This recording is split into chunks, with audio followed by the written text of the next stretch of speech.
SubhanAllah, I remember I was like 19, man, in Cairo, and we were reading fiqh. And one of my friends, he said, you know, some of these texts you read, it'll like it's not good that you read it until you know you have a very firm grasp of all of the text, basically, as well as like strong iman. I said, why? He said, you're gonna read the bab of nikah. He said, and it's gonna make you hate fiqh. And I said, why Why? is that?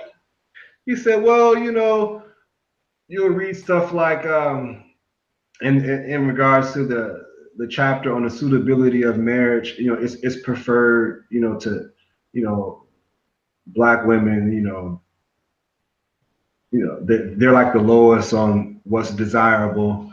Um, Above the black women are the Qibtis, like the Egyptian Coptics, and above them are the Israeli women, the Israelite women, and above them are like the Arab women, meaning like the Levantine Arab women.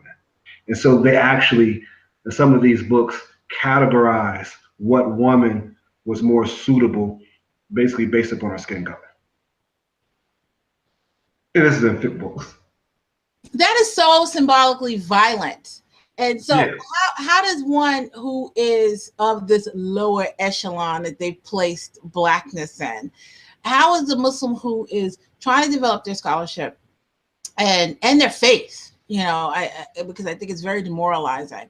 How do they Mm. come to terms when there's all of this text that is so aggressive and violent towards their skin color, which is an ayat of Allah? So why is it that you're putting these negative connotations on an ayat of Allah? And then how does one continue, like you said, how do you want to continue your scholarship if you go in and it's just like all of this that exists? Not that it doesn't exist in other religions, because if you go into a lot of Christian exegesis texts, and they're just as bad.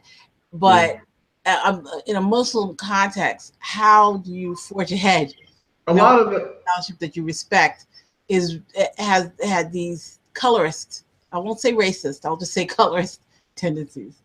No, so we have to understand too, right? So a lot of these attitudes the Muslims borrow actually from the Christians. Okay. I'm just gonna say that they a lot of these so-called, you know, the text they base these issues of desirability and things upon, you know, they're actually based on like fabricated hadith demeaning black people. So that's what. So one of the Ibn Jawzi says in his book, he said, look, every time you see a hadith demeaning black people, know that it's fabricated. Mm. The Prophet ﷺ never said this.